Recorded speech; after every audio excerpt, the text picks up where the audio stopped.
about the horizon. I have to give you amazing props. You're such a curious person about the people that you talk to.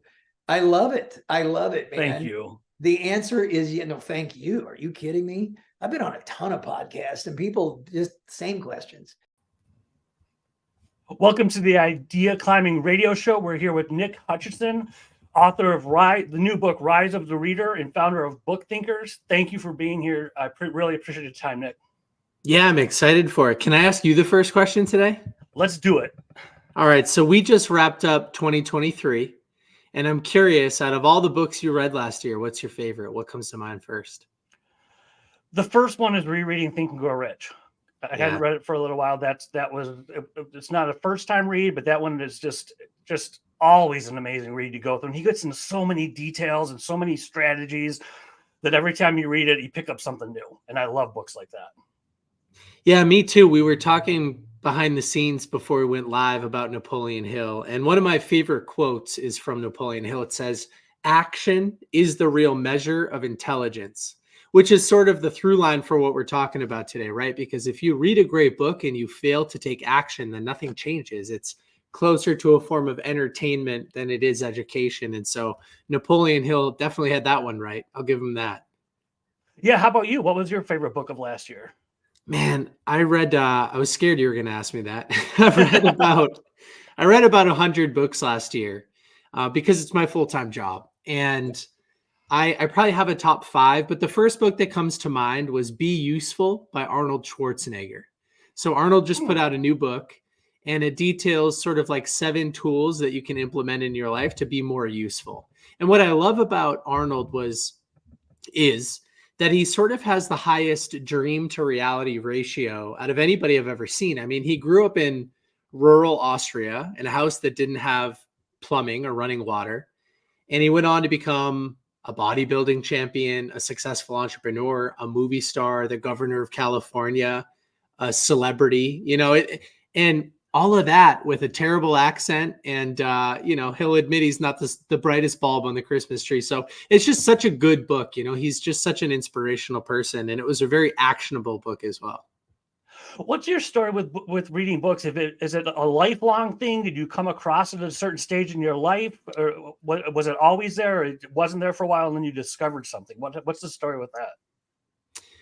Well, what might be a surprise for anybody that can see my background right now, the hundreds of books behind me, is that I was not much of a reader growing up. So I was more of the athlete stereotype, not really much of the academic. I loved wrestling, playing football, hanging out with my friends. I did not love studying, doing homework, or class time. And that behavior, that attitude stayed with me through most of my college experience as well. But it all changed for me when I was going into my senior year at college. I was at business school, and I took an internship at a local software company. And my boss at the time, Kyle, he saw some unfulfilled potential in me. I think that's probably the kindest way that I could say it. But he recommended that I start listening to podcasts, actually, just like this one, where a host would interview a series of successful people, and they would get on and talk about what they did to become successful. And very quickly during my commutes to and from this internship, so many of those people, they were giving at least some credit for their success to the books they were reading. And I started to pay attention, and I heard the same book titles over and over and over again. Think and Grow Rich was one of those titles. Mm-hmm. And I just realized at one point, like, you know what, even though I don't like reading, I don't think it's cool. If I choose not to read, then I'm choosing to ignore the advice of the people who have done what I want to do. And that's not very smart. So I sort of sucked it up. I went to my local Barnes and Noble, and the rest is history, man. I've been reading 50 to 100 personal development, business, self-help style books a year ever since. Which ones, what other ones have made the most impact? Because I know that's with the people I interview, they usually will share a couple books. What's another 1 or 2 books that you've read that you really feel people need to know about? Well, if let's say I've read 500 individual books, many of them 2, 3, 4, 5, 6 times, but let's say I've read 500 books, I probably have a top 5%. So a top 25, maybe, if the math is right. But I'll name a couple. So the first book that I decided to read was Rich Dad, Poor Dad by Robert Kiyosaki. It's a classic. A lot of people have read it. And I think one of the reasons that it was so useful for me, but also has been a starting point for so many other people, is that it's only about 200 pages. It's a very simple language. It deals with a problem that we all face, which is financial illiteracy, right? Mm-hmm. Our ability to understand numbers is important, but it's taught at home, not in the school system. So not everybody's on the same playing field, right? If you grow up in a poor middle-class family, you're going to learn poor or middle-class money habits unless you read books like Rich Dad, Poor Dad. So that was an eye-opener for me, and that started a big piece of my journey. I think the next book that had the biggest impact on me after that was about a year later. I read The 4-Hour Workweek by Tim Ferriss. Yep. And that's one of my all-time favorite books. Because of that book, I've traveled the world. I've lived a digital nomad lifestyle. I built a remote business. I've automated, delegated, or eliminated all the low-impact stuff that drains my energy, and I only focus on highly leveraged activities. And all of that language became available to me after reading The 4-Hour Workweek. And I'll throw one more book out there. 2 years ago, I read $100 Million Offers by Alex Hormozy, and that book changed my business. It really changed it big time. I was able to, I think, triple or quadruple my monthly revenue, which is a big deal for an agency. Triple or quadruple my revenue within a few months of implementing that book. So I think that one has created the biggest financial difference in my life. Well, I'd love to talk about leveraging what you learned. In our past conversations, you have a unique approach and strategy. It's not just read a book, put it down, forget about it. It's read a book, do something, take action, take the action plan. Can you explain more about what you do that's different than passively reading? Absolutely. And by the way, in my book, Rise of the Reader, I detail dozens of different strategies. So I'm happy to share a few right now. Sometimes they take a little while to explain, but yeah, the first thing that comes to mind that I think I do differently is I set an intention, a SMART goal for every book that I read. And I think that's a very important thing that most people are missing. You see, the average person just picks up a personal development book because their mentor recommended it. They saw it on social media. They heard the author on a podcast and they thought, okay, I should read that book too. And they just dive right in. And by the way, I did that for years until I realized that if I became a little bit more intentional, if I filtered for specific information, then I was much more likely to take action, which is what I started to optimize for over the last few years. So for anybody that's not familiar with it, SMART is an acronym that stands for specific, measurable, attainable, relevant, and time-bound. So when I sit down and I start a new book, I think, man, how can this book solve a problem? And then I build a SMART goal around it. So let's use one of the books that I just recommended. We'll use Rich Dad, Poor Dad by Robert Kiyosaki. If I was starting to read this book for the first time, I would sit down with the book, I'd read the front cover, read the back cover, maybe read some reviews, and I'd go, okay, this book is about financial literacy, something that I know I need to work on. Well, let me build a SMART goal, something like find and implement at least 2 ways to improve my financial literacy by the end of January. So that is specific. I know exactly what my goal is. It's measurable. After I'm done reading the book and I take action, did I implement at least 2 ways to improve my financial literacy? It's attainable. I didn't say make $1 million by the end of the month. Just find and implement 2 things. Is it relevant? Am I emotionally connected to the goal that I'm setting for the book? Of course I am. Money matters a lot, whether or not we want to admit it. And time bound. Do all of this by the end of January. I give myself a deadline to take action. And so what I'll do with that SMART goal is I'll write it right on the inside cover of the book. Like I'll literally take a pen and I'll write it on the inside cover of the book. And then I'll review it every time I read another chapter, because our brains have this beautiful reticular activating system. It's like our brain's natural filter. And we can share our goal with the book. I'm just looking for actions I can implement related to financial literacy. And then everything else will get deleted and just those actions will jump off the page. That's the beauty of setting an intention, a SMART goal for these books. And that's what I'll choose to take action on. So like I said, I have a ton of recommendations. I'm happy to go into some more, but those are some of the basics. Set a SMART goal for each book that you read and watch everything else melt away except the key information that you're looking for. Well, you mentioned writing in the front of the book is intentional action that you're handwriting your goal out, does that make a difference from just thinking about a goal? Oh yeah, absolutely. I think that number one, writing is a multi-sensory experience. It's visual. There are some touch aspects to it. You know, you can go back and revisit this intention, just a quick flip back to the front of the book. It's almost like I kind of view it like I'm sharing my goal with the book. Like I'm literally writing my goal in the book so that the book can share that information back with me. I kind of view it almost like an exchange, not to get all crazy and weird with everybody, but it's a multi-sensory experience. It's a physical experience. And so, yeah, I absolutely think that. And then again, repetition leads to retention. And so if you can rewrite your goal and then you can read it over and over and over and over again, the likelihood that you'll retain that goal and filter for the right information goes up. With repetition, how long have you been doing that consciously, as far as really realizing I need to rewrite to make this happen? How long has that been going on for you? How did you discover that? Well, pretty early in my journey, I met this mentor of mine now. He wasn't back then, but I met this author named Kevin Horsley. Kevin is the author of a book called Unlimited Memory. And Kevin's a pretty cool guy. He grew up with some learning disabilities. He was told he was dyslexic and a whole bunch of stuff. And he couldn't really read until the age of 18. And he went on to win something called the Everest of Memory Championships. He memorized the first 10,000 digits of pi. And then somebody would say, what's digit number 7,221? And he'd know it, right? Crazy. Yeah. And so I started meeting, I read Kevin's book, Unlimited Memory, and then I started meeting with Kevin on a regular basis. And he introduced me to all types of frameworks. You know, he has a TED Talk where he's looking at the audience and he says to the audience, raise your hand if you've read The 7 Habits of Highly Effective People. And almost everybody puts their hand up. And now he says, keep your hand up if I can call on you and you can tell me the 7 habits. And every hand goes down.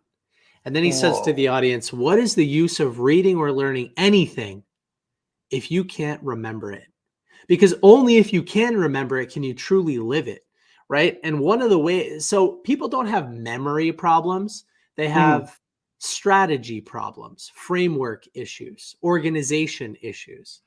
We're all capable of learning for 100 lifetimes straight, and we still don't run out of space. It's just a matter of like, how do you organize information?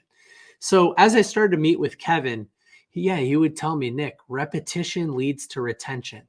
And then he introduced me to something called the forgetting curve, which basically states that on day one, when you learn something, the chances that you've remembered it are pretty high. But if you don't review it, it slowly declines until you review it again, and then it spikes up. But what's interesting is as you continue to repeat information, you can remember it for longer periods of time without repeating the information again. So you're sort of cementing a neural connection. You're organizing it more efficiently. And so how long have I been doing that? 5-6 years in different formats. I'd love for somebody to build a software that automated all of it for me, though. I could tell you that. Yeah. You mentioned strategy problems. What are some problems you think people face when reading books and trying to actually use them? Well, again, we highlighted one, which is people are reading without intention. And I think that's toxic. You can't just hope that a book's going to change your life. People do this with events as well.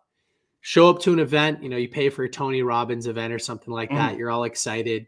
You don't even know why you're there, but you spent your time, you spent your money. You get all energized, all hyped up, all these amazing breakthroughs. You go home, you put your notebook back on the shelf and you don't use it.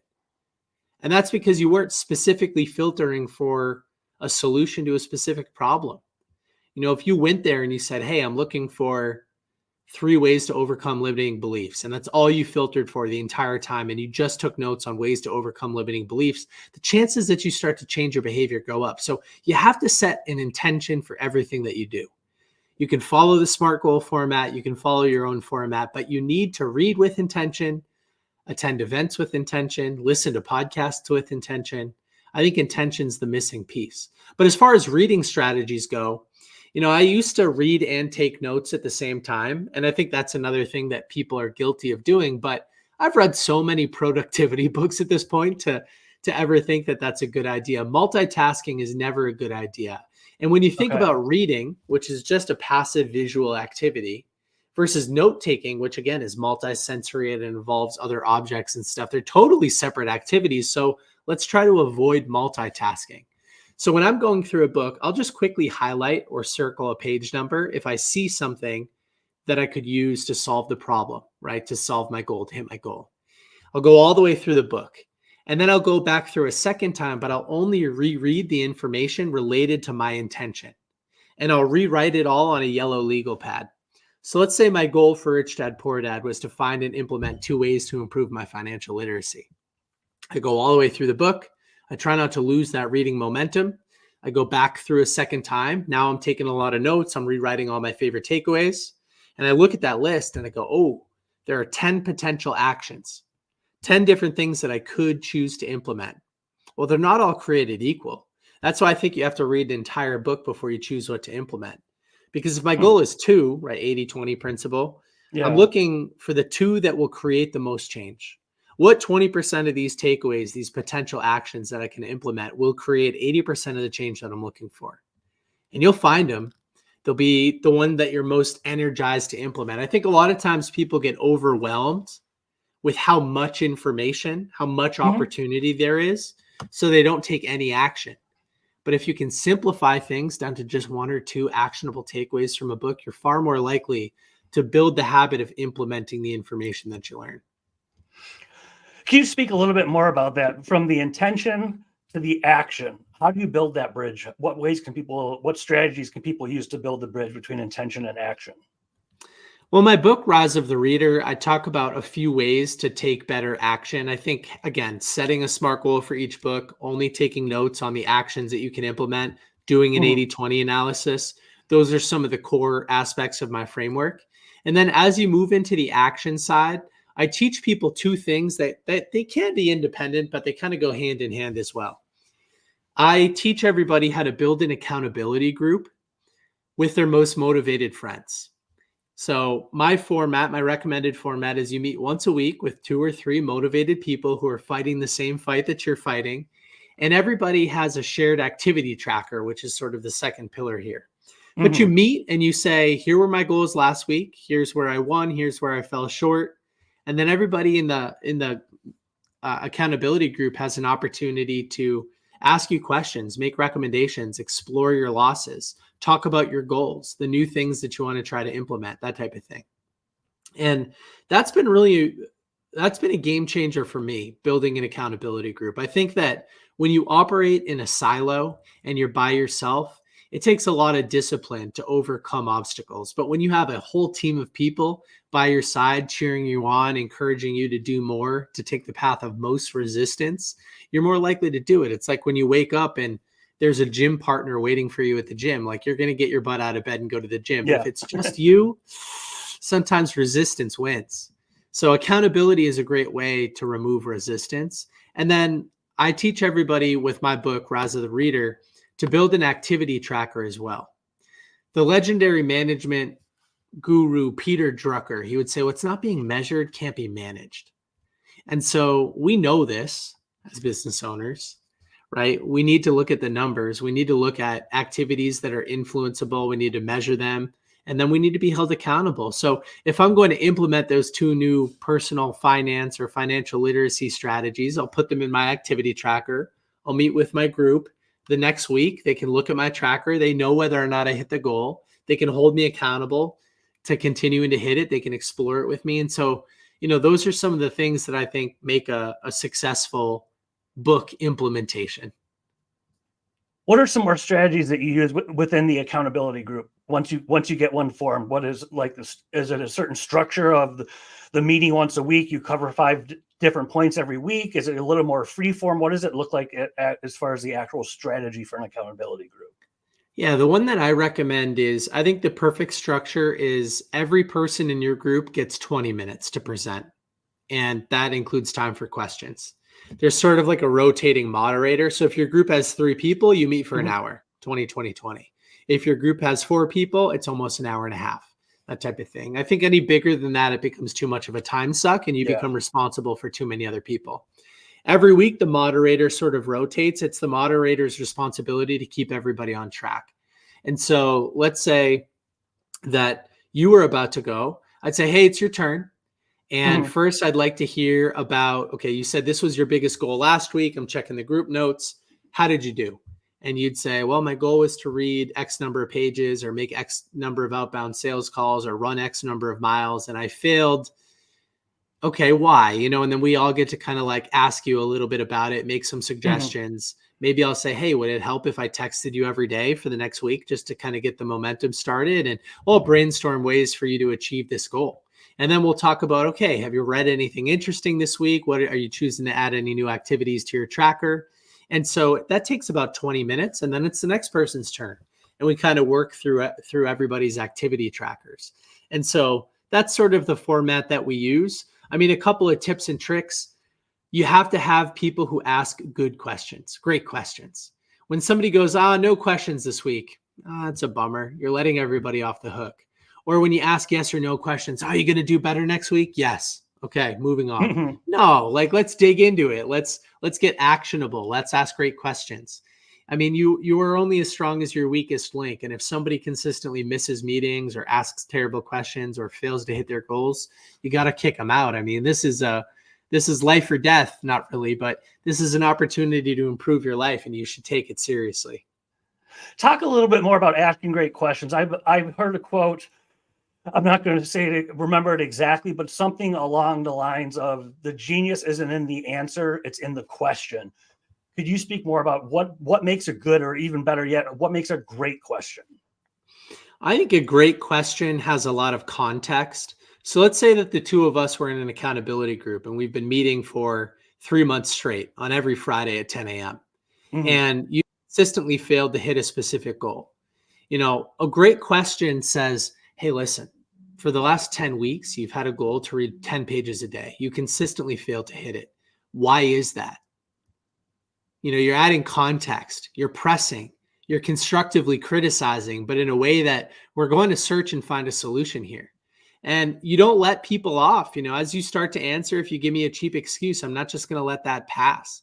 I'm going to say, come Mhm. on, maybe you don't have enough time. If I paid you $10,000 to read 10 pages a day, would you do it? Yes. Okay. Well, then it's not a question of whether or not you can read or have the time. It's a question of whether or not you actually value it enough to prioritize it. So now that we know it's not a question of whether or not you can read, let's dig into it. Do you value reading? And like really push people and ask questions and don't let up. I think that those difficult conversations are necessary, and great questions, they're open-ended, they're emotional, they dig in, you get 5-6 layers deep and you find the root cause to an issue. And that's how you overcome things rather than just, are you going to do better next time? I think that's what makes a great question. Talk a little bit more about bouncing back from failure. Like you said, if week after week you're not reading 10 pages or you haven't hit goals and it becomes the same thing repetitive, what ways can you bounce back from failure as far as the first part, and what ways can you help people bounce back from failure? But start with, how can someone bounce back when they realize, look, at 6 weeks in a row, I had the same freaking problem. How do you bounce back from that? Well, recognizing that momentum works in both ways. And the farther you get into that hole, the harder it is to reverse momentum. In my activity tracking template that's available in the book, there's a streak category. So if you've consistently hit a goal over and over and over again, week in and week out, you have a positive streak of, let's say, 6 weeks. But if you Mhm. consistently fail to hit it, you'd have a negative streak. So it's very easy for your group members to analyze your tracker and go, wow, 6 weeks in a row, you failed to hit this. Come on. And that starts a great conversation. So how do you reverse momentum? There are so many fun, different kind of tips and tricks and stuff that I've recommended and used over the years. Mhm.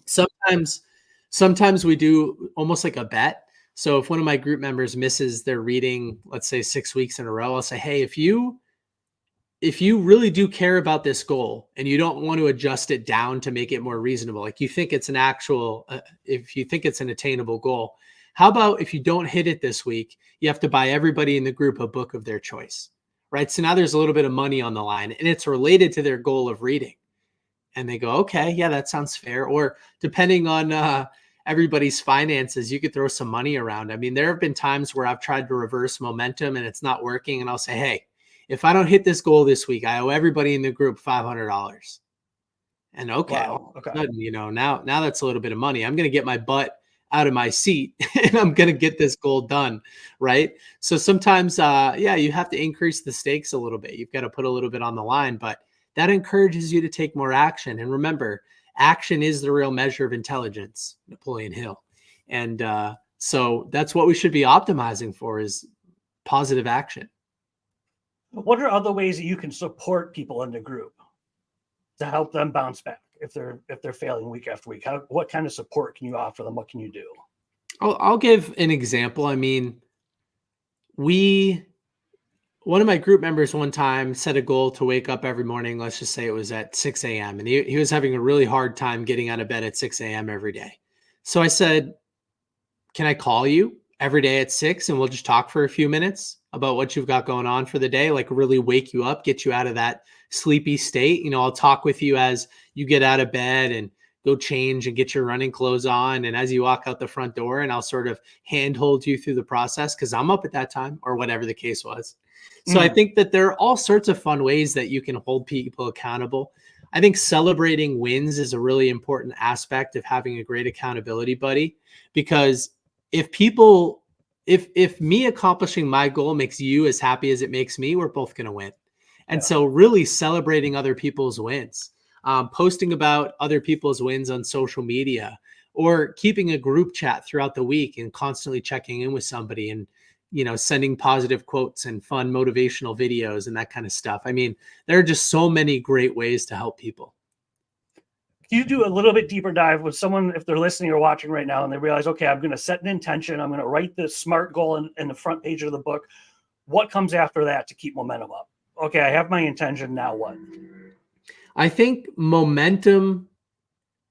that the most important piece to momentum is to schedule 15 minutes of reading time into your calendar every day. So like I've said, sometimes people go, 15 minutes, I don't have 15 minutes to read. Are you crazy? And then I'll say that same question. Well, what if I paid you $10,000 to read a book by the end of the month? Do you think you could do it? They're like, yes. Yeah. Well, then you have the time, right? You're just not prioritizing reading over other things in your calendar. I would recommend everybody listening or watching today pulls out their phone and look at your screen time if you haven't done so recently. And you'll probably be shocked to see how much time you spend on X or TikTok or Instagram. You don't think you could trade just 15 minutes of that social media scrolling for reading 15 minutes of a great book? And here's the math that I like to recommend. If you can read for 15 minutes in the morning and 15 minutes in the evening, that's 30 minutes a day. 30 minutes of reading for somebody who's just starting out, it's about 20 pages. Do that 5 days a week, Monday through Friday. That's 100 pages a week. And you and I know most of these books are 200 pages or less nowadays. That's the trend. So that's a book every 2 weeks by replacing a little bit of social media in the morning, maybe the first 15 minutes of your Netflix in the evening. I'm not a robot. Like, I don't recommend totally staying away from those platforms. They're fun. My wife and I watch Netflix almost every night. But just swap a little bit of it for reading a great book. Serve your future self. And that's how you build the habit of consistency. Put it in your calendar. Habit stack. Make sure that you could set a rule, a fun constraint. I work well with constraints. So I can't scroll on Instagram until I've read for 15 minutes. Like, make that a rule, have fun with it. I like the term habit stack. Can you talk more about that? What exactly is that? Yeah, James Clear, I think, is the one that popularized this in Atomic Habits. But let's just say there's something that you really don't want to do, and there's something that you really, really do want to do. Well, stack the thing that you don't want to do in front of the thing that you really want to do. So let's say you really want to scroll on social media and you don't really want to read. Well, put a rule in place. I can only scroll on social media if I read, right? That's stacking two things together. And you always put the one you don't want to do on the back. I mean, the one that you don't want to do on the front side. Brian Tracy kind of calls it eat that frog. He says, if you had to wake up every day and eat a gross, ugly frog, you do it first thing in the morning. Otherwise, if you wait all day and you're thinking about it and you're worrying about it, you sort of pay for it twice, right? You pay for it all day through worry and anxiety, and then you pay for it at the end of the day before you go to bed. But if you just eat that thing right in the morning, nothing else in your day is difficult. And that's kind of how I think about it as well. Like, get the hard things out of the way and then reward yourself with the things that you truly wanted to do in the first place. On that topic, what are some more strategies as far as people set the intention, they write the goal, as far as putting it into action, whether it's building habits to a whole nother level or something else? What other strategies should people be aware of if they want to actually put what they read into action? Yeah, we talked about building an accountability group. We talked about having an activity tracker. I mean, we even talked about in your SMART goal, you're setting yourself up to take action because your goal is actionable, right? Find and implement. That's the framework. So you're baking implementation right into the beginning of the practice. We talked about separating between reading and note-taking. They're two separate activities. You want to stay away from trying to do both at once. Jim Quick, who wrote a book called Limitless, he has a great analogy when he's talking about reading speed, where he says, imagine you're driving through a neighborhood and you're going slow. Well, because you're driving slow, you have the ability to daydream a little bit. You can see, the cars in the driveway, like, oh, look, a G-Wagon, or you can see mailboxes. You're looking at architecture. You're driving slow, so your brain can wander. But if you were speeding through that neighborhood as fast as possible, your eyes would have to be glued to the road because there's no room for error. And so reading is the same way. You should read fast. Don't break it up by taking notes. If you read slow, your mind's going to wander. You'll start thinking about your shopping list or what you're going to have for dinner tonight. But if you read fast, if you just try to read a little bit faster, it will keep you glued to the book. You don't want to disrupt that momentum by stopping to take notes. Leave that for your second pass through the book. And sometimes people are like, oh, do I really want to have to read through a book a second time? Remember, your second time through, you're only reading the things that you've highlighted. And the only things that you've highlighted are actions that you can take to solve the problem you're facing. So you're emotionally connected to it. And I think it's really important, again, to differentiate reading and note-taking. And then writing them down, doing the 80-20 analysis. And in my book, I talk about all sorts of other strategies from, there's a great quote that says, even the best cup of coffee in the world will taste bitter if you're in a bitter mood. And so even the best book in the world will read as boring and dry and if you're tired and exhausted when you're reading. So ask yourself, when are you reading? Is it in the morning when you have a ton of energy, or after work when you've been yelled at all day and your kids are running around and you're exhausted, right? So which one of those scenarios are you going to get more out of the book in? And I bring up a lot of these points, such as posture and lighting and your reading environment, because I think a lot of people, they don't even pay attention to those things. I'm trying to bring a level of awareness to reading so that we can get the most out of these books, because listen, the right book at the right time can change your life. They condense decades of somebody else's lived experience into days of consumption. It's the greatest life hack ever. I sort of joke around sometimes with people. I'll say I'm 30 years old, but if you include the hundreds of books behind me that I read over the last 10 years, I'm thousands of years old, because I'm learning from people who condensed decades and decades of their life into days of reading. It's like the best life hack ever. If someone has the excuse of I'm busy or something like that, or I just don't have I had a bad day at work, what ways can you shift your mindset to be a more productive reader? How can you snap out of that negative mindset if you just had one of those days in air quotes? Well, sometimes you have to pick your battles. Sometimes it's important to rest and recover and reset. I mean, for me, I do all sorts of things. I try to get active, kind of snap out of it physically, like we are physiological human beings. And if you can change your state by jumping around and listening to some good music or watching a favorite show or something like that, you can definitely put yourself back in a better place. For me, I'm more of a slow it down type of guy. I operate from a place of logic, not emotion. So I really enjoy meditation, mindfulness, journaling. I enjoy gratitude exercises, focusing on positive feelings, all sorts of things like that. And so for me, my goal is always, again, just to slow things down and focus on the positive and kind of let that overwhelmingly flow through my body. And then I'm ready to execute. I'm a huge fan of gratitude and gratitude exercises. Can you talk a little bit more about what kind of gratitude exercises would you suggest people do? Sure. I'll share one that most people probably have not heard of, because this might be a Nick Hutchison original. But every Sunday, I record a gratitude time capsule. So what I do is I pull out my phone and selfie mode. And I talk for 1 minute. I highlight all the best things that happened over the last 7 days. And then I take that video and I upload it to a Google folder that's broken down by year. So at the end of each year, I have 52 minutes worth of gratitude, an entire year's worth of gratitude, and I can watch it in less than an hour. And so again, if I'm ever in a bad emotional state, I can go back to those videos and I can see myself at peak energy, peak levels of gratitude, highlighting things that sometimes were meaningless, or sometimes I underestimated how amazing they were going to be. And when I see myself in that space, it's contagious. I mean, it really is. It transforms right back into you and you can feel great. So my gratitude time capsule is something that I rarely ever miss because it's such an important part of my practice. Why do you think gratitude is so important? I mean, is it a chemical reaction in the brain that you think of? Is it just a way to snap out of it? Why is gratitude so important to you to be able to do what you do? I mean, I hadn't heard of that before. A weekly gratitude time capsule. Why is gratitude important to you? And what do you think it does for people? One of my favorite quotes comes from a book called Life's Amazing Secrets by an Indian monk named Gaur Gopal Das, one of the kind of spiritual guys in the orange robes. And he has a quote that I love. It says, "It's not happy people that are grateful, but it's grateful people that are happy." Gratitude is an input. It's an action. It's a verb.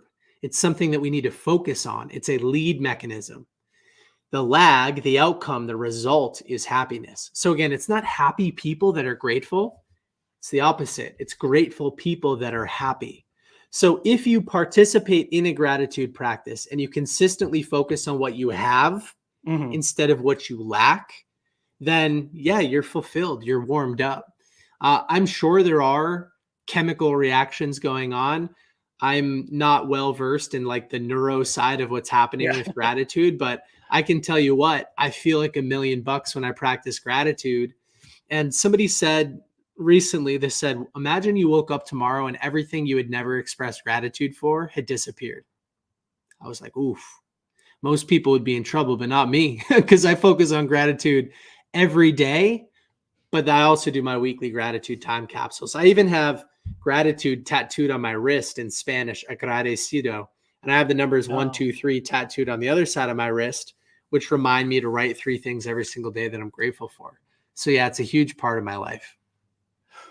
We've covered a lot in a short period of time. If you were to tell people watching or listening, as far as leveraging reading and making a difference in your life, taking action, if you were to start with just one thing, just to get going, what would you tell them to do? If nothing else, at least do this to get some momentum started. What would you tell them?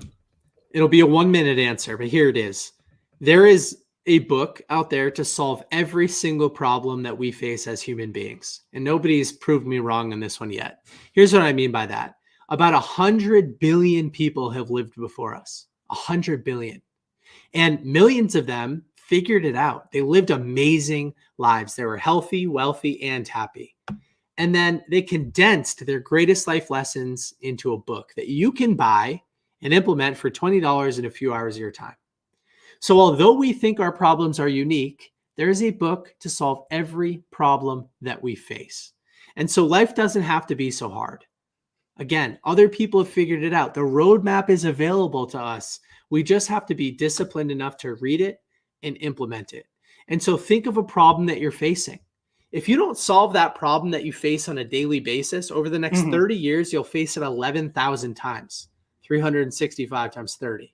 Nobody wants 11,000 negative experiences. No. So take the next 30 days to read a book, solve it, get it out of your life, and live the next 10,950 or whatever without that problem. Again, there's a good book to solve every problem. Books change lives. They genuinely do. I've seen it so many times. I'm a believer. The proof is in the pudding. Thank you for the time. I think that's a beautiful way to close. If people want to find you online, where's the best place to go? My most vibrant and active community is at Book Thinkers on Instagram. Book Thinkers, all one word on Instagram. Yes. Yep. And there you'll see new book recommendations every day, tips to get more from the books you're reading, all sorts of good stuff. Thank you so much, Nick. I appreciate the time. Yeah, appreciate it. Thank you.